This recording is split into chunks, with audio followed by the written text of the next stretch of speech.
เป็นเธอใช่ไหมคนที่ฉันคอยตามหามาแสนนาน Have I found Have I found คนที่จะพร้อมเดินก้าวผ่านต่อจากนี้เคียงข้างไปกับฉันเป็นเธอใช่ไหมที่จะไม่ทำให้ฉันต้องเสียใจผมเคยคิดนะว่าโลกคู่ขนานนะมันมีอยู่แค่ในหนังหรือไม่ก็ในนิยายเท่านั้นแหละจนกระทั่ง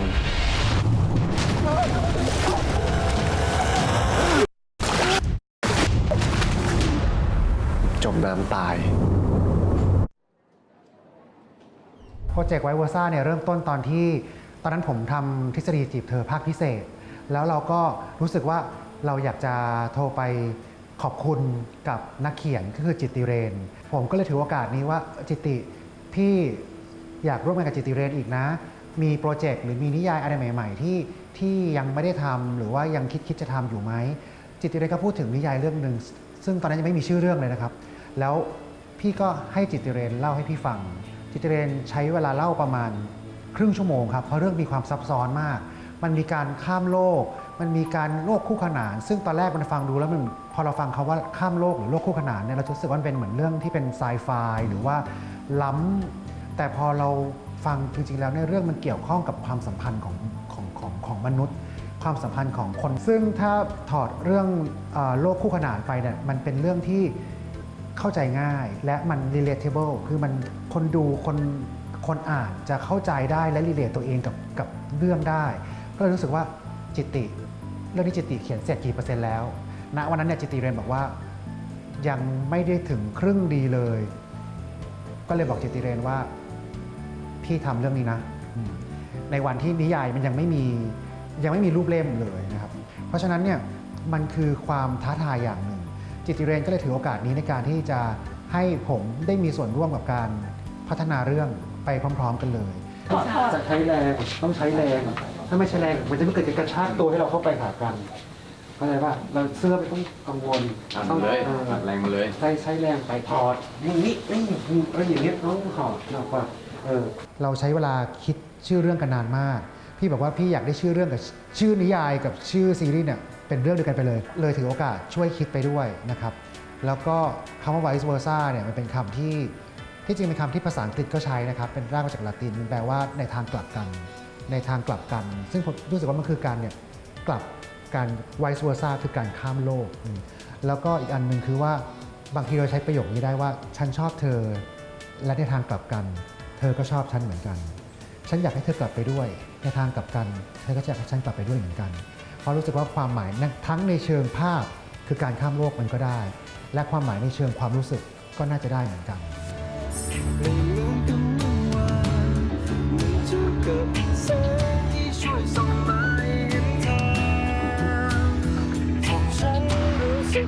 ตอนนั้นควบคุมการผลิตเรื่อง 555 ซึ่งน้องซีเล่นอยู่ในเรื่องนั้นแล้วก็เห็นเสน่ห์ของเขาบางอย่างในตัวละครที่เขาเล่นอยู่แล้วก็รู้สึกว่าจะลองคุยเขาดีไหมว่าเขาจะมาเล่นซีรีส์กับทางพี่หรือเปล่าผลปรากฏว่าเขาสนใจขอต้อนรับสู่สมาคมคนไทยในต่างโลกความรู้สึกแรกตกใจก่อนเพราะว่าไม่คิดว่าพี่เอกจะเลือกเราแล้วพอเรารู้พี่เอกก็บอกเราก็แอบดีใจเพราะว่ามันเป็นตัวละครนำด้วยซึ่งเราเป็นแค่ตัวละครยิบย่อยคือจาก 555 มากลายเป็นตัวหลักเลยซึ่งมันพลิกจากหน้ามือเป็นหลังมือเลยก็ค่อนข้างตื่นเต้นแล้วก็ตกใจเหมือนกันครับของซีได้รับบทบาทเป็นทะเลครับในโลกแรกแต่อีกโลกหนึ่งคือเราไปอยู่ในร่างของคนที่ชื่อเทสถ้าพูดถึง objective ของทะเลก่อนคือเขามีความมุ่งมั่นที่จะเป็น colorless อยู่แล้วก็พยายามที่จะทำให้ได้งานของเขาก็ไปสมัครจนเขาก็ได้มาและอีกอย่างหนึ่งที่เขาไม่ค่อยเชื่อคือเรื่องความรักเพราะเขามุ่งมั่นแต่ทำงานอย่างเดียวจนเขาไม่ได้โฟกัสเรื่องนั้นเลยจนรู้สึกว่าเฮ้ยความรักมันไม่ได้สำคัญต่อตัวทะเลเลยพออ่านบทเสร็จก็รู้สึกว่ามันบททั้งเรื่องคือแบบมันน่าสนุกมันมีความแปลกใหม่แบบแนวแฟนตาซีหน่อย ซึ่งเรายังไม่เคยเจอในเรื่องไหนมาก่อน ผมก็เลยรู้สึกว่ามันน่าลองดี เป็น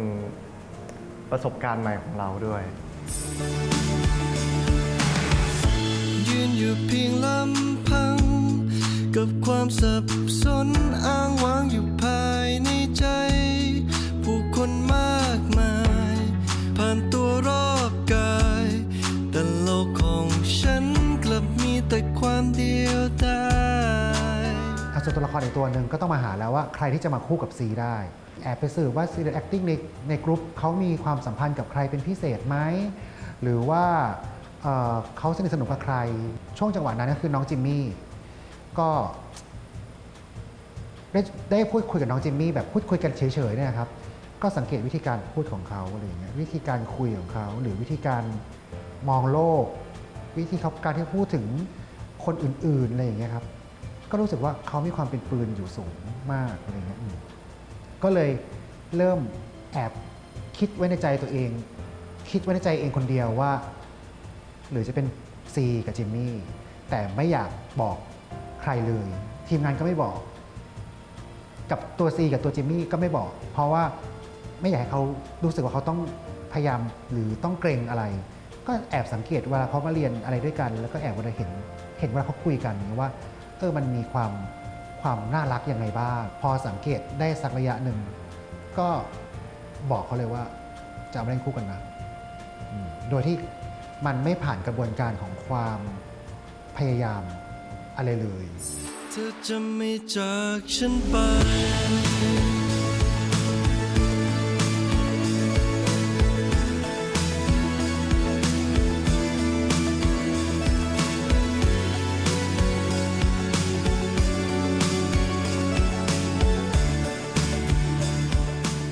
ความรู้สึกแรกที่พี่เอ็กซ์ติดต่อมาให้รับบทเป็นปืนก็รู้สึกดีใจมากครับ รู้สึกว่าเฮ้ยเรามีโกใหม่ มีหน้าที่ใหม่ที่ยิ่งใหญ่แล้วก็ผู้ใหญ่เขาฝากความหวังไว้กับเรา พอสมควรเราก็ควรจะต้องรับไว้แล้วก็ทำให้ดีที่สุด ทำไงดีว่าเนี่ยติดพลังไว้เมื่อกี้เซตพลังงานผิดแล้วป่ะนะเรื่องเล่นเกมก่อนในเรื่องจิมรับบทเป็นปืนในโลกของปัจจุบันนะครับส่วนโลกที่จิมย้ายไปอยู่รับบทเป็นทันครับหรือว่าชื่ออีกชื่อนึงคือชื่อประกรณ์ภาพที่เซตไว้ในหัวก็คือเหมือนเป็นดาราดังท่านหนึ่งที่โดนย้ายโลกไปสูญเสียทุกๆอย่างในโลกใบนี้ซึ่งไม่รู้แหละว่าโลกทุกๆอย่างบนโลกใบนี้เขาเป็นสิ่งที่เขาต้องการหรือไม่ต้องการหรือเขาพอใจไม่พอใจแต่ว่าเขาย้ายไปโลกนี้เป็นสิ่งที่เขาต้องการทุกๆอย่างเลยอะไรเงี้ยแต่ว่ามันก็มีเรื่องของความถูกต้องไม่ถูกต้องปนไปด้วยอะไรอย่างนี้แต่ว่าโลกนี้เขาสนุกเขาแฮปปี้เขายินดีที่จะอยู่โลกนี้ไปทั้งชีวิตคือด้วยความที่ว่าปืนเขาเป็นดาราในโลกปัจจุบันเขาจะเป็นคนที่วางมาดเยอะแล้วก็มีความสุขุมลุ่มลึกเป็นคนที่ทำอะไรตั้งใจแล้วก็ปืนเนี่ยมักจะไม่มีชีวิตเป็นของตัวเองสิ่งที่ปืนโหยหามากที่สุดก็คือ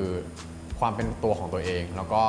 ความรักพอเขาสลับโลกมาอีกโลกหนึ่งเนี่ยที่ไปอยู่ในร่างทันหรือว่าร่างประกรณ์เนี่ยมันทำให้ตัวเขาไม่ต้องแบกรับภาระอะไรเลยซึ่งมันทำให้เขารู้สึกสบายแล้วก็ปลดปล่อยความเป็นตัวเองได้อย่างเต็มที่แล้วก็ที่สำคัญที่สุดเนี่ยเขาได้เจอเพื่อนได้เจอครอบครัวแล้วก็อีกอันนึงคือได้เจอความรักนี่ใช่ทันแน่เหรอวะไอ้ทันที่โลกโน้นอะมึงชื่ออะไรวะกูให้ทายแจ็คปะมั่วงั้นก็โรสไม่ใช่เว้ยไอ้แดงบ้านดิภาพที่คิดไว้ตั้งแต่แรกกับภาพตอนนี้ไม่ได้ต่างกันมากครับแต่ว่าที่คิดไว้ตอนแรกภาพมันต้องเรียกว่าภาพมันค่อยๆชัดมากขึ้นมากกว่าค่อยๆชัดมากขึ้นว่ามันจากโรลโมเดลที่เราคิดไว้ภาพมันไม่ค่อยชัดกลายเป็นหน้าเราขึ้นมากลายเป็นตัวเราขึ้นมาจริงๆอะไรอย่างเงี้ยตอนนี้คือรู้สึกว่าตัวปืนกับตัวจิมมี่รู้สึกว่าตอนนี้ไม่ค่อยได้มีอะไรที่ต่างกันมากพี่ พี่ให้ถอดเสื้อเลย มาถึงก็ถอดเสื้อเลยก็ดีครับมันจะได้ก็คือผมกับน้องซีอ่ะก็เตรียมตัวหุ่นเรื่องหุ่นเนี่ยเตรียมตัวกันมา2 เดือนครึ่งแล้วก็คือเพื่อมาเปิดกล้องเลย ซึ่งพี่เอกก็ตัดคิวให้ได้ดีมากครับก็ต้องขอบคุณพี่เอกแล้วก็ทีมงานมากๆด้วยที่กรุณาให้ผมถอดเสื้อตั้งแต่คิวแรก ซีเป็นคนที่มีพรสวรรค์ทางการแสดงดีมากนะครับ คือเป็นคนที่ตาลึกตาชัด ความเป็นเด็กอะครับ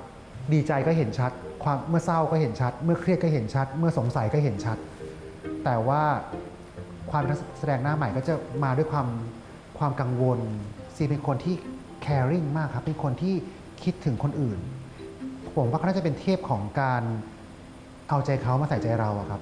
ซีอยากทำทุกอย่างให้ดีกับทุกๆคน อยากเป็นนักแสดงที่ดีให้กับพี่ผู้กำกับ อยากเป็นพาร์ทเนอร์ที่ดีให้กับพี่จิมมี่ อยากเป็นนักแสดงที่ดีให้กับช่างแต่งหน้า ช่างทำผม ช่างเสื้อผ้า ช่างภาพทุกคนอะไรเงี้ย ซึ่งก็ต้องค่อยๆให้เขารีแลกซ์มากขึ้น แล้วเสน่ห์เขาก็จะออก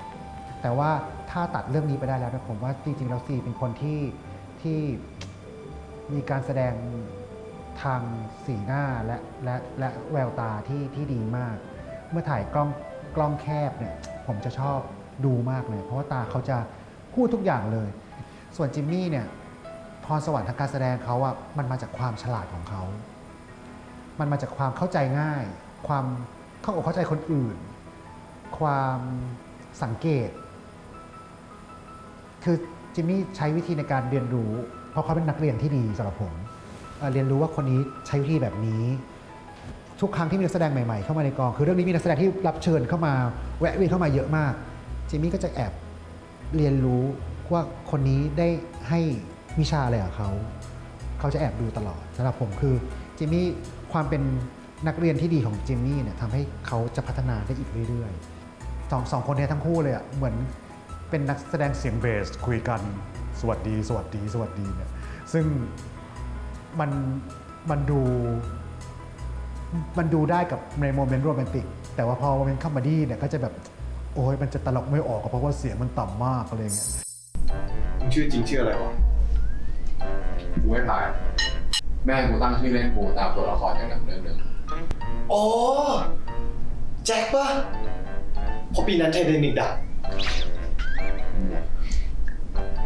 ก็โรสไง ง่ายเว้ย วันนี้ก็ถือว่าเป็นซีนที่ไม่หนักมากเพราะว่าอยู่ที่เดิมตลอดนะครับเป็นซีนที่เกิดขึ้นที่ประชุมลับของแก๊งเฟรนด์เครดิตนะครับก็ถามว่าวันนี้ยากไหมไม่ยากเพราะว่าเป็นซีนที่ไม่ต้องย้ายไปไหนเยอะน้องๆก็แค่ต้องทำสมาธิเร็วๆในการเข้าซีนนี้แล้วก็ออกซีนนี้แล้วเข้าซีนนี้ออกซีนนี้อยู่บ่อยๆครับความยากคือน้องๆต้องมีสมาธิมากๆแล้วก็พยายามคีปเอเนอร์จีคีปความต้องการของซีนแต่ละซีนให้ได้ก็ถือว่าทำได้ดีนะครับก็นักแสดงเราก็มืออาชีพขึ้นเรื่อยๆนะครับ เป็นเธอใช่ไหม ที่จะทำให้โลกนี้นั้นเปลี่ยนไป